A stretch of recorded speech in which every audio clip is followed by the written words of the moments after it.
read, and read a little bit more because you can't read enough. Believe me, when it comes to the JLPT N1 and N2, reading is your friend. Let me tell you why in this video. G'day guys, it's John here from the Ohazassu channel. I'm an Australian living here in Nagoya, Japan. I've been here for almost 14 years and I love making videos about Japanese life, Japanese language and all kinds of stuff. You can check out my content in the backlog and see what I have over there.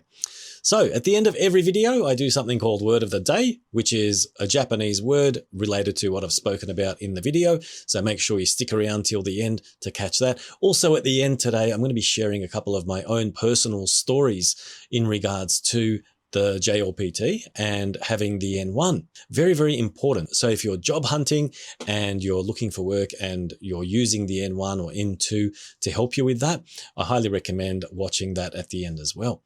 Okay, let's get right into it. When I said read at the beginning of the video, what I mean is this.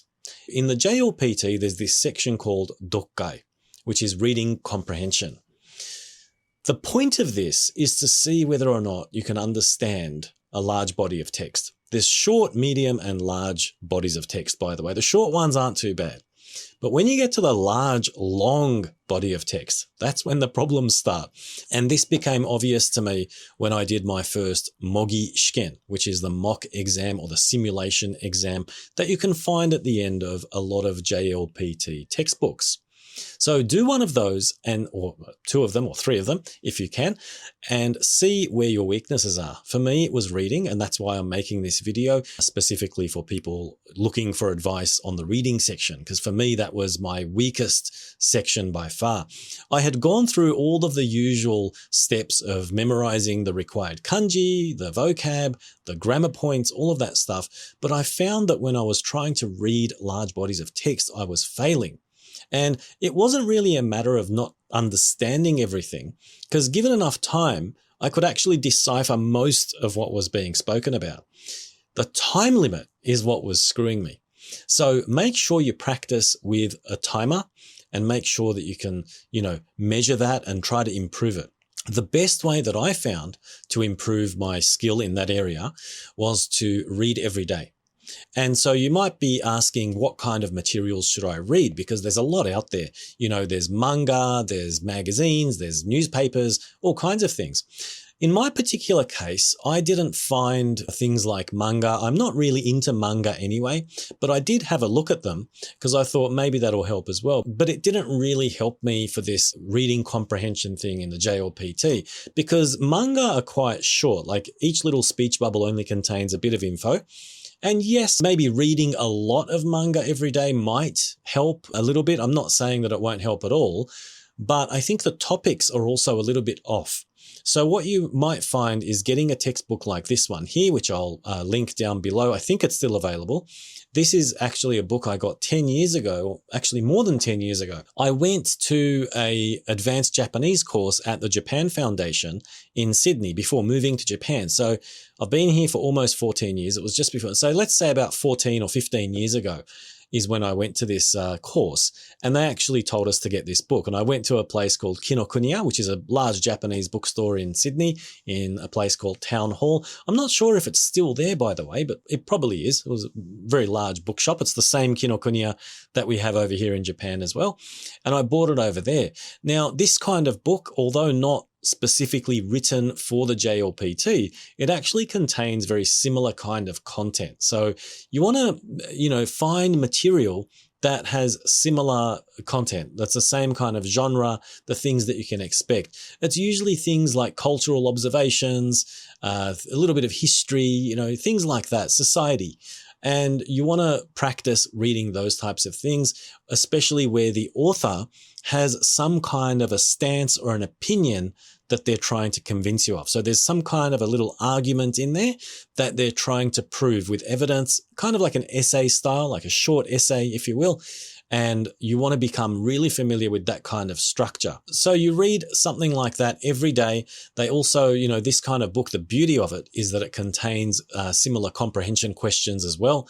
Believe me, if you're able to complete this book here, you'll probably pass N1 with flying colors. It's got some pretty challenging stuff in there.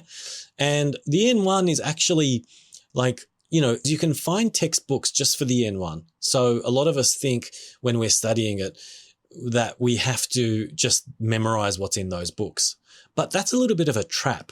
And I'll tell you why. Because if you actually know that level of Japanese without studying specifically for the N1, you'll pass the N1 anyway. But there is another thing about the N1 which is really, really important.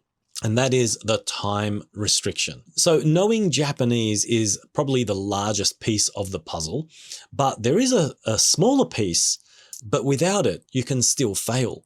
So listen carefully. The time limits, these are crucial.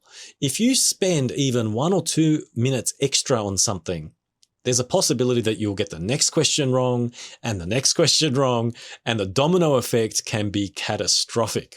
So make sure you know exactly how much time you have per question. And if you're approaching that time or you see that you've reached it, for example, if you have 5 minutes for a question and you reach 5 minutes and you still haven't finished it, you need to move on. This is imperative. There's no questions about it. You might be like, oh, I'm just 10 seconds away. No, move on. Trust me. I've been there and it worked. I mean, I passed N1 and N2 on my first attempts. And so I'm telling you this from my own experience. If you reach a point where you can't figure it out, spending extra time on it is not going to help you. If you can't figure out a question in 5 minutes or in the given time frame, it means that's telling you that you're not at that level for that question. You might be able to do the next one. Okay. So the best thing you can do is cut your losses and move on, because you increase your chances of getting the next question right or finishing the next question. And that increases your chances of passing the exam.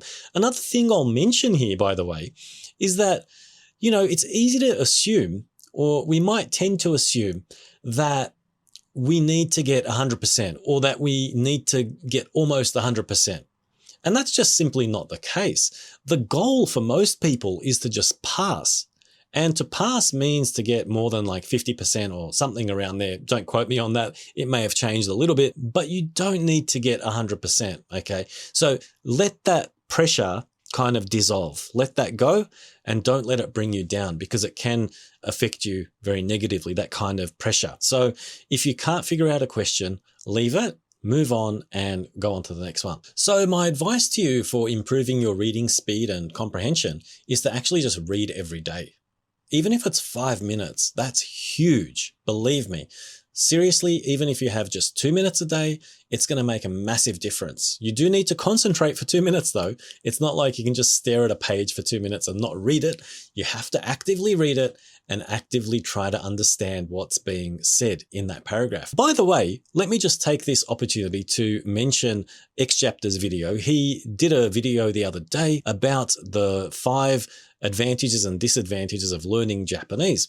And that was a really interesting video, by the way. So if you're interested on his perspective on that, make sure you click on the video. I'll put the link below and you can check it out. Also, I mentioned I'm going to be sharing a couple of stories about my N1 and N2 experience in the workplace. And another friend of mine, Tracy, over at Weekly Fascination, he's got a video out about employment and the JLPT as well. So you might want to check that out too, if you want to learn more about that. Okay, so back to my story about the JLPT and employment. I was looking for a job and I saw an ad that said N1 level. And so I went in and I'm pretty sure I had all of the paperwork with me, my resume, my N1 certificate and all that stuff. And at the interview, I honestly can't remember if they asked me for the certificate. And this is the thing that I wanted to share. A lot of us think that we have to have the certificate, that we have to go to the exam, pass it. And, then when we go to the interview, we have to put it in their faces and go, look, here's the certificate, give me the job. It doesn't give you a job automatically. There are people out there with N1 who can't have a decent conversation in Japanese. And to an employer, that's obviously a deal breaker. The N1 is not greater than the ability to have a conversation or communicate with your colleagues. That's a very, very important point. And I'm not saying that you don't need to get the JLPT qualification. I think, personally speaking, it gave me a lot of confidence. It gave me a sense of achievement. It also means that if someone asks me to prove that I have N1, I can actually prove it and not just say that I'm at that level.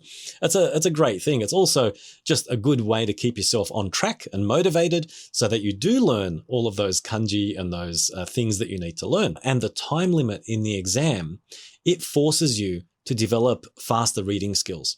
And believe me, in a professional workplace, that's really, really important. It's like a baseline level. If you can't read and understand something quickly, you can get in some serious trouble at work. Okay, we're talking about maybe losing clients, maybe making a customer very unhappy. So being able to read within a reasonably short amount of time is really, really important. And by the way, it's not like you have to read at lightning speed. It's pretty reasonable, in my opinion, the speed that they expect you to read at.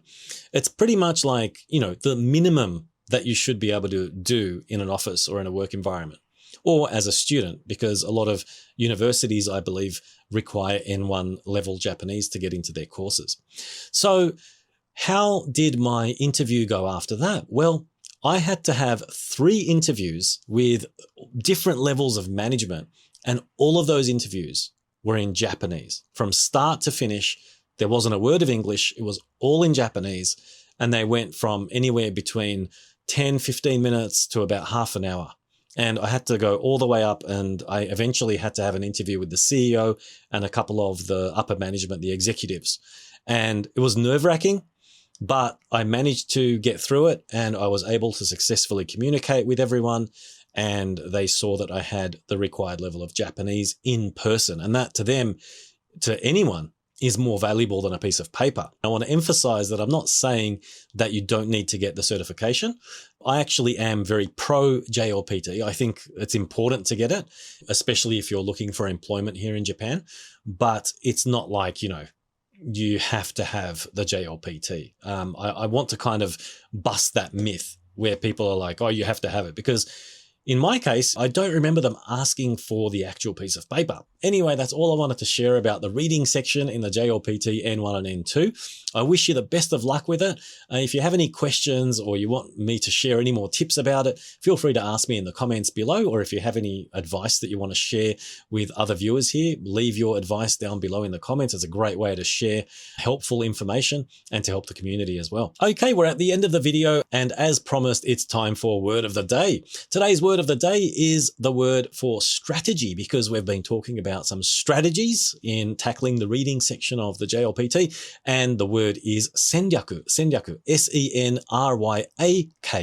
Senryaku. I'll put it up on the screen here, and just like I do with all of my word of the day words, I'll be putting it up on my website as well. Anyway, that's it for today's video. If you enjoyed the video and you found something useful, please support me by clicking on the like button and subscribe to my channel. And also please share my video and my channel with any friends if you have any friends who are interested in Japan or the Japanese language.